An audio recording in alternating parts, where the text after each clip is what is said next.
Has recently come under fire for a whole host of reasons. There are charges that proliferate of the online gaming system are leading to young people being addicted and financial losses, and in some cases suicides as well. Now, this has called for a need for a central level legislation to regulate the sector. The government, meanwhile, has now appointed the Ministry of Electronics and IT, or MeitY, as the nodal agency for online gaming in India. The draft rules are expected by January. The industry has welcomed this move by the union government. And to take this discussion forward, I'm now joined by Bhattacharjya, Director General of Federation of Indian Fantasy Sports, as well as Mr. Sheel Srivastava, Managing Director, APAC for Coda Payments. Gentlemen, thank you so much for joining us. Mr. Bhattacharjya, let me come to you first. A big move here by the centre. MeitY being made the nodal agency. We also now have esports being recognized as multi-sport events as per the government notification. Your first take on this development? It's fantastic. I think it's really good news. And, as we know, the Prime Minister has been very keen on the AVGC sector. And this is a great first move because, amazingly, unlike most other industries, we've been crying out for central regulation. There's been too much ambiguity about understanding about the gaming sector. Now we have a clear nodal ministry. MeitY is our nodal ministry. We know what we have to deal with. We've had consultations with them. We have an understanding of what they want to do. And I think for good players, for players who are actually concerned about giving Indian citizens value for money, this is the most welcome move possible. Let me then ask the supplementary question. The next trigger, of course, Mr. Bhattacharjya, that we're watching for is the MeitY releasing those rules for consultation. Just a sense that given the scope of this issue, will designating rules be sufficient, or do we need a separate independent legislation that regulates online gaming? I think the government will be looking in future to move towards that, because, as we said, so many of our rules are governed by technology. Technology has moved far ahead of the lawmaking process in that sense. So, it'll always catch up. And I think technology is changing so fast that there's an important need for, self-regulation, self-regulatory authorities, ombudsmen to also work with the government. But this is a very fast-changing industry. But I think it's important, first and foremost, that the government has recognized that this is an important sector, a priority sector, and to make rules to make sure that the legal players, like the good fantasy sports operators in this country, have a framework they can work with, and to actually clear some of the ambiguity today there. Gaming, gambling, everything seems to come into one net, and we want to be very clear about what fantasy sport does, how it's operated, how it's played, and how it's played within this country. And I think the government, this is a very bold first step towards doing that. And I think it's excellent for the industry. Sure. Yash, let's get you in on this conversation. You've had a bittersweet experience as far as India is concerned for Coda Payments. Tell us about your experiences, how you've been impacted by some of the changes that you've seen here as far as the gaming regulations are concerned. And finally, what would your suggestions be to the government, some red flags perhaps to keep in mind while we're formulating a framework in terms of rules? Sure. I think it's... I'd agree with Mr. Bhattacharya that it's a great first step. It's a momentous decision, and I'll come to that why. But it's still fairly early in the game. There's a lot to be done to get to a place where operators gaming intermediaries or fantasy sport operators can operate with a very clear legal framework. Because at this point, the only thing that's happened is a nodal ministry's gotten allocated, right? From here, we need to see how prescriptive that framework actually is. When it comes to KYC, when it comes to de-addiction measures, when it comes to grievance redressal, all of that. From there, it translates into a federal law, and then it's incumbent on the states to create their own laws. How closely aligned with the framework would they be? And then from there, once great laws even get built, execution and enforcement is altogether a different ballgame. And there are enough biases and confusion about online gaming today, which means that enforcement will happen at a first stage. Then a lot of these things will be fought in the courts. And that's when we'll come to having all the proper precedents that are required for clear business continuity. So I think it's a long game here. Even from here, we should look at 36 to 48 months before which we really know how effective this entire move will be.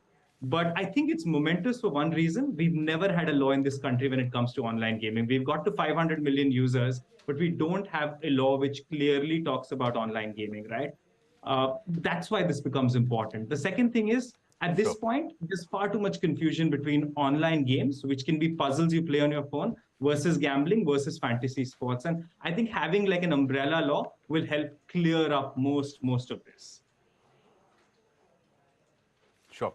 Mr. Bhattacharjya, a point being made there by Yash that this is a good first step, but this is the first step of a very long journey, which could prove to be tedious. Just as a first step, how critical is it, as Yash was pointing out, we don't have a legal framework while we have as many as 500 million gaming users here in the country. How critical is it at the very inception to make that distinction in law, the distinction between a game of chance and a game of skill?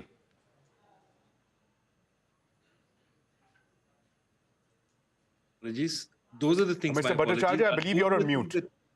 I think I'm clear now. I think those are the things that need to happen at the very start. And I think this is it's a moving target. It's not going to happen overnight. But I think that's what the government is doing. It's firstly, it's important of which ministry is also being chosen. That MeitY has been chosen means this is firmly in the technological sector. They look at it as a problem which is in the technological space and not in the content space. And I think that's an important first step. The next step is to look at it and say that, okay, codify the rules for the separate things. What is a game of chance? What's a game of skill?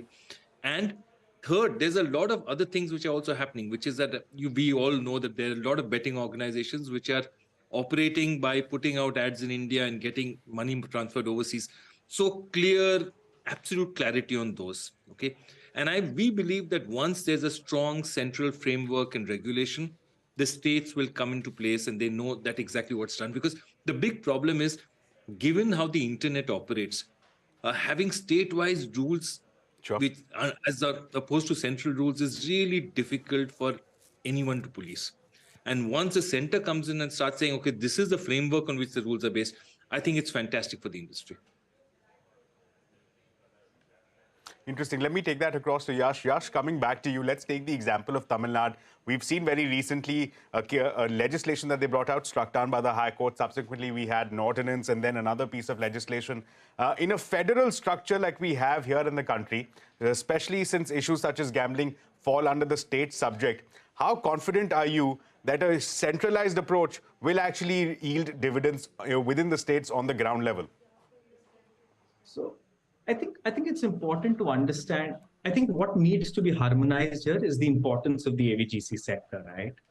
The fact that it can generate close to 2 million jobs over the next decade or so, and it can be close to a few $100 billion in net value added for the country, as well as one of the country's most important exports, makes it incumbent on both the center and the states to ensure that this industry is allowed to grow in a meaningful way. Every industry comes with its good actors and bad actors, with its pros and cons, but you need to build an ecosystem which is supportive for operators, intermediaries, societal groups, as well as the government to cooperate with each other, right? I think that's the genesis which we need. At this point, there are biases against online gaming. Everything is seen as gambling. Everything is seen as wrong in society. I think those perceptions need to change. And I think by creating what we've done right now, by taking center stage, by mentioning it in the budgets, by setting up a nodal ministry, I think we're setting the tone for what needs to be done. Otherwise, business continuity is something which always gets affected, because bans come in place, then investments go for a toss, then you're litigating this, which takes all the time in the world. I think that's the cycle we need to avoid for operators and intermediaries. Sure, Yash. Thank you. We're running out of time, Mr. Bhattacharjya, but I'll come back to you for a quick final comment. The biggest concern, however, that has emerged, and this was something also red flagged by the MOS, Mr. Rajiv Chandrasekhar, where he said that no illegal services will be allowed. The concern, of course, raised by states is gambling, is frittering away of savings. That's the big concern here. What does the industry need to do to perhaps assuage some of these concerns with respect to gambling that states have raised? I think it's not a question of so much a question of gambling. It's a question of defining what is a game of chance and a game of skill. And once you define that in fantasy sports, the way it operates, I mean, it is a completely different ballgame altogether. So for us, the first and important need is for the government to make these definitions and put it down centrally. And I think Tamil Nadu has tried their own definitions, and some may agree, some may not agree with it. But once the center does those legislations, once the center defines that this is what it is, I think the states will fall into place. And none of us, I mean, there is nobody here every legal operator in this country is against, a situation where it is addictive, it is dangerous. And none of these sports, the fantasy sports, no way fall into that category at all. So what we want to say is that we are happy legislation happens.